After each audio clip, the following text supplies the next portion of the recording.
Take two. First time I've had to do two takes today. Anyways, let's do a news of the day kind of thing. I am sporting a jersey that I added to my collection that I found on eBay, and I'm proud of it because this was the one that I was missing from my Tampa Bay portion of my collection. Anyways, there's no Tampa Bay news today. I just wanted to wear the jersey. Marc Bergevin of the Montreal Canadiens speculates that we won't see an offer sheet, and we haven't seen offer sheets in the recent years because of the draft lottery. And it's an interesting proposition. So you have a certain amount of draft picks you're giving up based on how much you're offering a guy, right?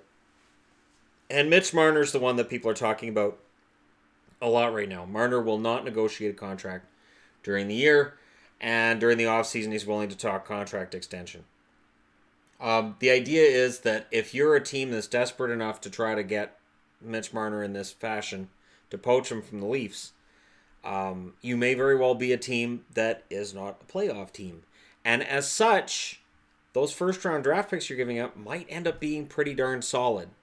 And there are enough cases lately of first-round draft picks being traded that have come back to bite a team in the backside, like Ottawa's this year, or potentially St. Louis's could have this year as well. It was lottery protected, but only in the top 10. Now, if it had been a number 11 or number 12 draft pick, and St. Louis, you never know, maybe they fall out. It's still it's a dangerous proposition to be giving up any future first-round draft picks because there's so much parity in the league.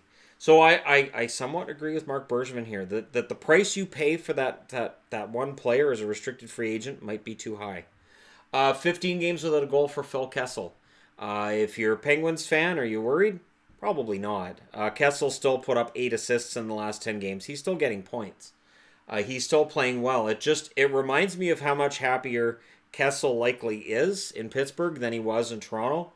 Because in his time with Toronto, if he went 15 games without a goal, that's when the milk cartons with his picture on the side would show up. The missing milk cartons. I remember the missing milk cartons. I remember the wanted posters as well.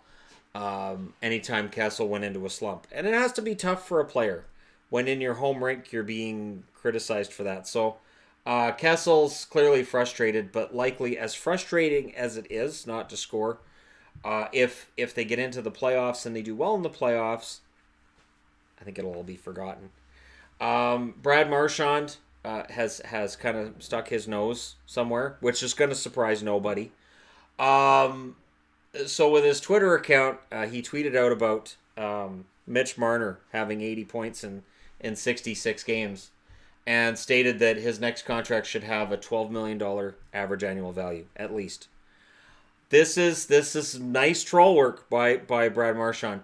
And it's not a coincidence that this is a team that's a rival, that they're likely to face in the first round of the playoffs, barring some miracle by Montreal and some failure on catastrophic levels from either Boston or Toronto.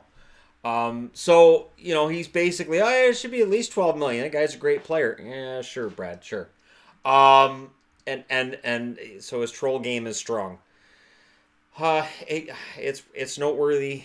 It's kind of a funny thing, and it is definitely a little bit of a shot at the Leafs. And again, I don't know what Marner's going to get, but I would think at least $10 million.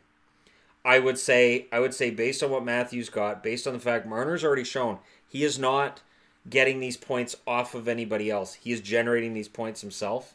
I would say $10 million, unless they negotiate it down to a 4 or 5 year deal. Maybe you can get it below that, but I would say $10 million for what he brings. GMs are not changing the playoff format, so that went nowhere. As expected, there's no hunger among the general managers for changing the playoff format. It's basically a couple of GMs that would like to see more teams get in and have some kind of a play-in for the wild cards. And GMs mostly around the league are saying no, that's just no. Likely for the same reasons I've pointed out. The season already goes late enough as it is. It goes into the summer. We don't need a longer season. And 16 teams making it out of 32 when Seattle comes in, that's perfect. That means you have to be a good team to get into the playoffs.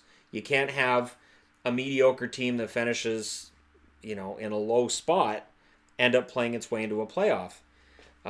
If you're better, get one of those wild card spots. If you're not, you don't. Power plays and overtime will stay at 2 minutes. One of the things they were talking about was changing it to 1 minute. I remember Brian Burke making this statement that an overtime or a power play in overtime is far more deadly because it's 4-on-3, so it should be 1 minute instead of two. No, GMs are saying no, and I agree because here's the thing: you take a penalty with 21 seconds left in the third period, so those 21 seconds rattle off. You get to overtime. So now instead of having a minute and 39 seconds left on that power play in overtime, now it's just 39 seconds. And the face-off's at center ice. You just made it pretty darn easy for that team that took a penalty in the last minute to kill it off. So, and that's just one example off the top of my head. There are likely many others as well. I can't see that ever working out. Yes, when you take a penalty in overtime, it tends to be lethal. That's kind of the point. You want the games over with and you want them settled before the shootout. Garrett Sparks has signed a 1-year extension with the Toronto Maple Leafs for $750,000. Decent signing for both sides, for Sparks and for the Leafs. Sparks has been a decent backup, and I understand there are Leafs fans that are not happy with some of the games he's had lately. That's why he's a backup. That's sort of the idea of the backup. When a backup plays really, really well, that means he's going to be a starter somewhere. So backups are kind of expected to have a little bit less to their game and a little less upside than the starter. And that's how you end up being a backup. I think Sparks' numbers this year have been okay. Could they improve? Absolutely. But, look at Curtis McElhinney in Carolina. He's 35 years of age. Look at the numbers he's putting up. So, from year to year, we'll probably see Sparks improve. And, he's still young enough. And at $750K, even if he comes in next year and he's awful, they can just waive him. They can just, $750K doesn't kill the team. So, if he's their backup next year at $750K, and they've got Anderson for, I think he's going to the last year of his contract, right? Their goaltending's very, very reasonable. Radulov is sitting out tonight for being late to the game day skate, and all that reminded me of was in Nashville when he got scratched. I remember that well, that he goes there and gets scratched, and it was... yeah, and there were a couple of guys there that got scratched. I want to say Kovalenko, but it's not Kovalenko. Anyways, Kostitsyn.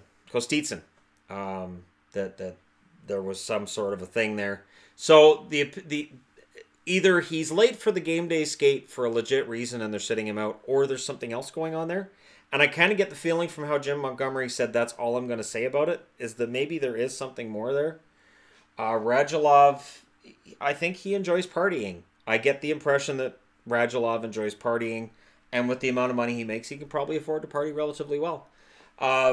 So yeah, he'll sit out tonight. We'll see what happens from here. He's one of the key guys for Dallas. They'll miss him tonight, absolutely.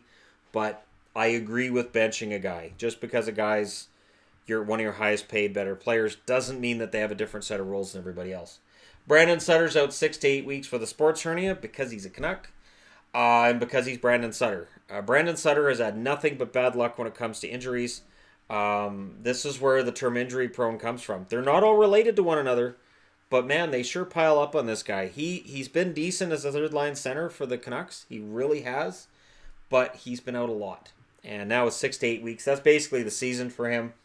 And so the Canucks, will get another long look, I would think, with Gaudette and see if he's going to work going forward. And I feel bad for Sutter because, again, I think he's had a decent year. Josh Hosang and Michael Del Cole have been called up on an emergency basis. Martin and Clutterbuck are apparently hurt, and Cizikas was ill. So, yeah, if you take Matt Martin and Cal Clutterbuck out of your lineup and you put Josh Hosang and Michael Del Cole in, you've completely changed your lineup. I can't think of anything that would be more stark indifference than that. That would sort of be like, for lack of a better term, well, Probert's hurt tonight, so they've put Kyle Wellwood in the lineup. Like, it's just, the amount of physicality they lose here and they don't gain there is really remarkable. So for the Islanders, we'll see if this, as it says, since it's an emergency call-up, it's likely just for a game, maybe two. But it's going to be interesting to see what happens there. There's also been some talk about UFAs coming up. And I do want to shine the spotlight on a couple of UFAs that people aren't talking about. Because the assumption is, well, they're going to re-sign where they are. The problem is, we learned last summer, that's no longer a thing. Never assume that somebody's going to stay with an organization just because they seem happy there and just because the organization seems happy with them. So watch for a video on that soon. But that's the news of the day kind of thing. Let me know your thoughts in the comment section below as always. Don't forget to hit like and subscribe if you're browsing your way through. You just happened upon this video. Thank you guys so much for watching. I'll talk to you again soon.